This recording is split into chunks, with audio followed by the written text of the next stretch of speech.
Today, we're going to be going over some true Reddit horror stories, so let me know how you guys like these stories, and let me know what videos you guys want to see next. We're trying to hit that goal of 10,000 subscribers by the end of the year, so make sure to show some support down below. Let's get right into it.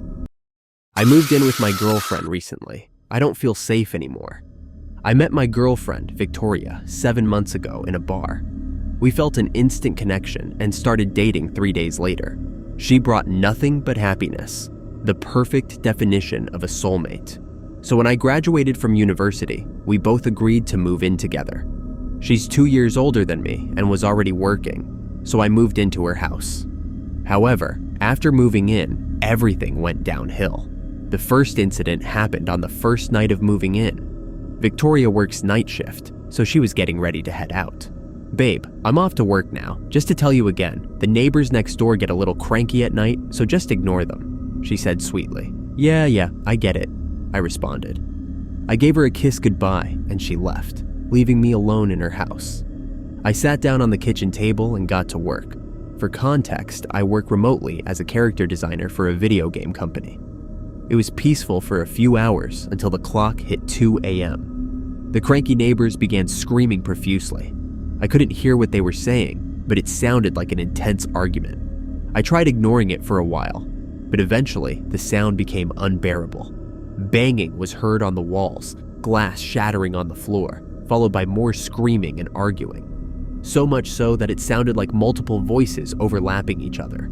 I tried blasting music in my headphones, but that didn't help. Eventually, I couldn't take it anymore, so I called it a night and stopped working. The next day passed by in a flash. I chose not to tell Victoria about the neighbors, since it was apparently normal, and I didn't want her to think that it bothered me so much. It was her house after all. Nighttime came, and I was watching TV in the sofa when the arguments from the neighbors came again. Thumping, glass shattering, furniture being thrown around. You'd think their house is a WWE ring. Jesus Christ, I muttered to myself. Suddenly, I started hearing banging on the door, followed by a blood-curdling scream. "What the fuck?"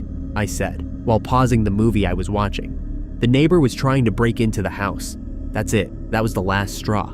I got up and went to the back door, where the banging and screaming was being heard. I grabbed a knife from the kitchen table, in case the man would break the door. Thank God it was locked. Just in case, I leaned against it, each punch crushing my back. My heart was racing, my hands were shaking. I didn't know what to do. For all I knew, the man could seriously hurt me. It felt like an eternity before what I'm assuming is a man stopped banging the door. Concurrently, the screaming stopped, and it was silent. "The fuck?" I muttered under my breath. There was no way I was going to live in these conditions. I decided that I was going to confront Victoria about it when she got home. With that in mind, I made sure all the doors were locked, windows shut, and went to bed. A few hours later, at 6 a.m., my girlfriend got home and laid down in the bed next to me. She hugged me from behind and gave me a kiss on the nape, waking me up. "How's everything?" she asked softly. "Were the neighbors loud?" I grunted and turned my head to face her, rubbing my eyes. "What?" Victoria giggled. "How did it go with the neighbors?" I found it strange that she asked me that today, but not yesterday. Maybe it was me being tired. "The husband tried breaking in," I said. "He banged on the door for at least 2 minutes, screaming. I thought that was the end for me. Seriously, Victoria, I don't think this house is safe for us to live in. As long as the door is locked, you should be fine." She smiled sweetly.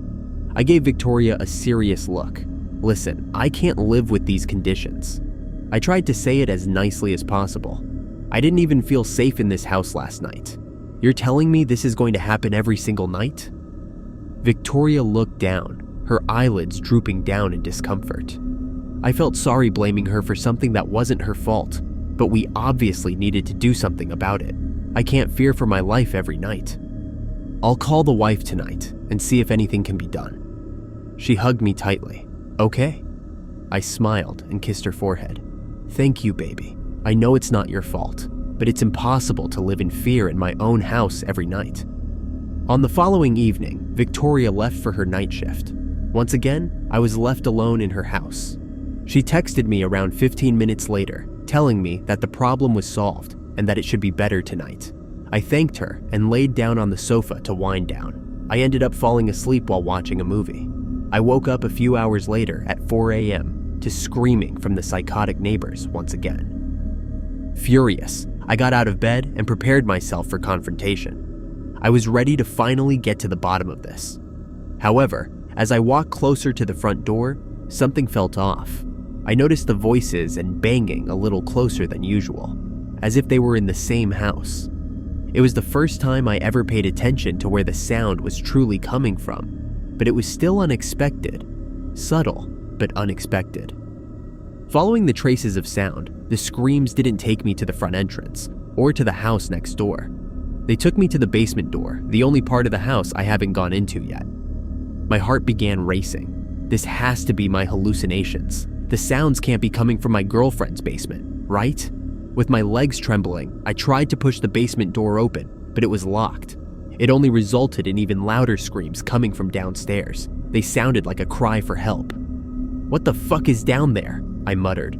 The thought alone sent shivers down my spine. Thankfully, or unthankfully, my uncle taught me lockpicking when I was younger, in case I was in a dangerous situation where I needed it.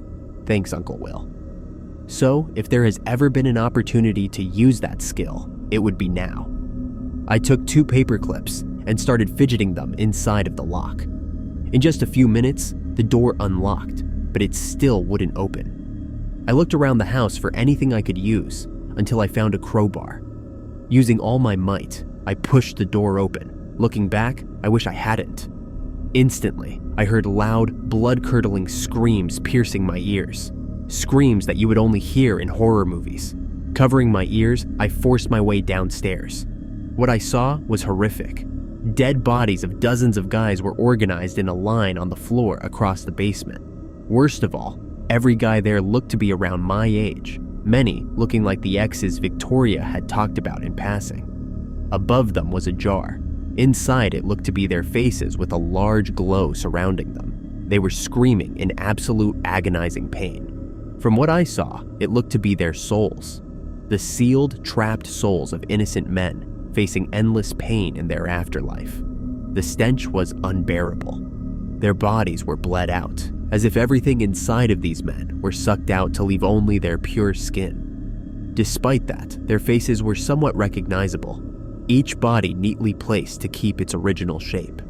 Their names were written in blood in front of each body: Jack, Noah, Michael, etc. Their screams sounded more like loud gasps from up close. The room was so loud, I was getting dizzy. The screams only got louder, its sound loud enough to screech into my brain. My mind went blank, my body shaking at the thought that this was my girlfriend's creation. It got even worse when I got to the end. Another name written in blood, with no body behind it, as if it was still being prepared. Dylan. That was my name. I then got a notification on my phone. A message from Victoria. My heart stopped just by reading it.